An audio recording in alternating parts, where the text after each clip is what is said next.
Mga boss, nag-overhaul tayo ngayon ng K6A engine. So, ang issue nito mga boss is knocking. Bumigay ang kanyang crankshaft at saka yung connecting rod bearing niya mga boss dahil sa natuyuan ito ng langis. At kung mapapansin nyo mga boss is sobrang kapal ng kanyang mga oil sludge. Yan. So, ito yung kanyang piston. So, mga boss, susubukan natin tong linisan gamit ang ultrasonic cleaner mga boss. So, ibababa natin to sa ultrasonic cleaner. Then titingnan natin kung kaya ba niya itong linisin mga boss. Actually mga boss is napatunayan ko na to na kaya talaga niyang magtanggal ng mga carbon deposit o oil sludge. So, sa video na ito is papakita ko lang sa inyo kung paano natin to malinisan mga boss na hindi tayo mag-import na kuskusin ito mga boss. So, on lang natin to ultrasonic. So, ayan, naka-on na siya. And then meron na itong ultrasonic cleaner mga boss o ultrasonic solution. So, gamit na to mga boss dahil nung nakaraang araw mga boss is naglinis ako ng nozzle tip ng injector ng makina na diesel mga boss. So, hindi ko na ito papalitan mga boss. So, gagamitin ko pa rin itong kanyang ultrasonic solution. So, ibaba lang natin to. Ayan. So, hindi siya fully nakababad lahat mga boss kasi maliit lang tong ultrasonic cleaner natin mga boss.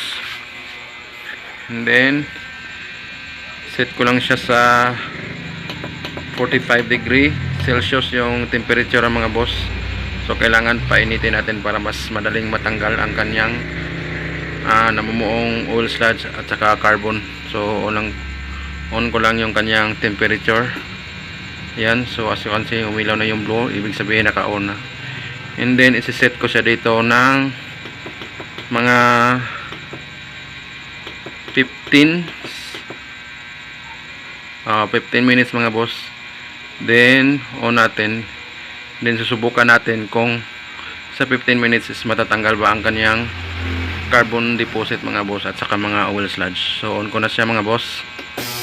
So ayan, naririnig nyo tumutunog na ang ultrasonic, ibig sabihin is nagsisimula na siyang maglinis. So hindi siya gaano ka effective maglinis dahil yung kanyang ultrasonic solution is gamit na siya. Pero since nagtitipid ako mga boss is pipilitin kong gamitin pa rin kahit sobrang dumi na ng kanyang ultrasonic solution. So after 15 minutes mga boss, titingnan natin kung matatanggal ba talaga ang oil sludge at saka yung carbon deposit na namumuo sa piston mga boss. So stay tuned lang kayo mga boss. A few moments later. So ayan mga boss, malapit na siyang mag-time. So 7 seconds na lang, 5 seconds. So titingnan natin. So natin yung ilaw. So lobat na pala yung cellphone ko mga boss. So sana makita nyo mga boss, no? So titingnan natin kung nakakalinis ba talaga. So ayan mga boss, natanggal naman yung kanyang carbon deposit pero may natira pa siya mga boss. So kulang pa ito sa time. So kung bago yung ating nilagay na ultrasonic cleaner mga boss is naubos na itong kanyang carbon deposit mga boss. Pero at least na-prove natin mga boss na natatanggal talaga ang mga oil sludge at saka carbon deposit ng ultrasonic cleaner mga boss. So ngayon mga boss is isasalang ko ito ulit para talagang matatanggal lahat ang kanyang mga carbon deposit na natira. So yun lang mga boss, no? Lahat ng kayang ilagay dito sa ultrasonic mga boss is ilalagay ko. Yung mga bolt,